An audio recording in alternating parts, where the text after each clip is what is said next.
আসসালামু আলাইকুম, সবাই কেমন আছেন? আশা করি সবাই ভালো আছেন। আলহামদুলিল্লাহ আমি ভালো আছি। তো বন্ধুরা, আরব আমিরাতের লেবার ভিসার বর্তমান অবস্থা কি সেটা আপনাদেরকে বলছি।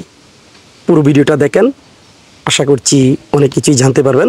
ভালো লাগলে লাইক দিয়ে যাবেন, ভালো যদি না লাগে দেখতে থাকুন। দেখতে দেখতেই ভালো লাগা থেকে ভালোবাসা হয়ে যাবে। আর অবশ্যই চ্যানেলটি সাবস্ক্রাইব করে নেবেন। যারা সাবস্ক্রাইব করেন তাদেরকে ধন্যবাদ জানাচ্ছি। তো বন্ধুরা, বাংলাদেশের যে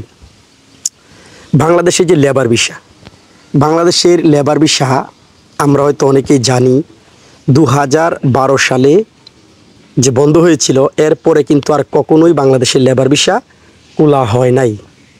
এখন হয়তো অনেকেই বলবেন যে যদি খোলা না হয় তো অনেকেই তো গিয়েছে। কীভাবে গিয়েছিল? হ্যাঁ, অফিসিয়ালভাবে বন্ধ করা হয়েছিল 2012 সালে।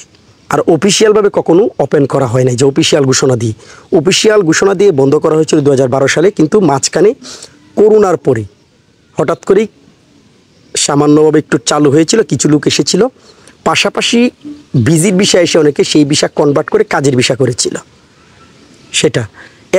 কিন্তু অফিসিয়াল ঘোষণা দিয়ে কখনোই ভিসা ওপেন করা হয় নাই।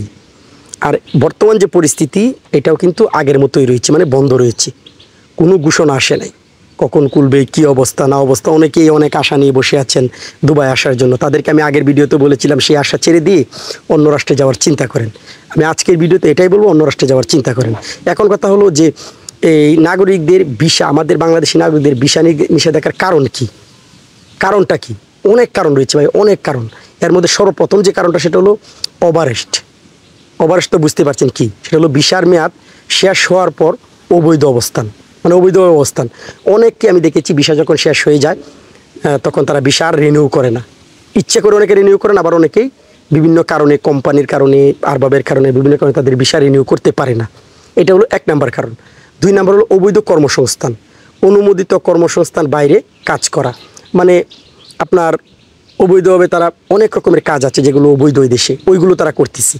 হ্যাঁ, আন্তর্জাতিক কূটনীতিকের অভাব বাংলাদেশ, এটা তো বাস্তব। আন্তর্জাতিক কূটনীতিকের অভাব থাকার কারণেই কিন্তু আমরা অনেকটাই পিছিয়ে পড়েছি। যেমন কিছুটা রাজনীতিক, সামাজিক কারণ সেটার সাথে অ্যাড করতে পারেন আপনারা। সেই কারণে কিন্তু আমাদের বর্তমান ভিসাটা বন্ধ রয়েছে এবং কূটনীতিকভাবে কিন্তু আমরা অনেক পিছিয়ে রয়েছি। কূটনীতিকভাবে পিছিয়ে থাকার কারণে কিন্তু ভিসাগুলো চালু হইতেছে না। তো এখন কথা হলো যে ভিসাগুলো কখন চালু হবে, কি হবে না হবে, সেটা কিন্তু আমরা এখনও বলতে পারতেছি না। আর এটা যদি চালু হয়ও, ঠিক আছে, তখন অবশ্যই আপনারা যদি আমার এই চ্যানেলে আছেন বা অনেক এই ইউটিউবে, ফেসবুকে ভিডিও আপলোড করে থাকি, সাথে সাথে সেই খবরটা পেয়ে যাবেন। তো অনেকেই আছেন যে বলতেছেন অমুক জায়গায় টাকা জমা দিয়েছেন, অমুক জায়গায় টাকা জমা দিয়েছেন, এটা হিসাব করে দিবেন, কারণ বর্তমানে কিন্তু ক্লোজ রয়েছে। টাকা পয়সা জমা দিয়ে কিন্তু বিপদে পড়বেন না, আপনাদেরকে বারবার বলছি। ঠিক আছে, সবাই ভালো থাকুন, সুস্থ থাকুন, আল্লাহ হাফেজ।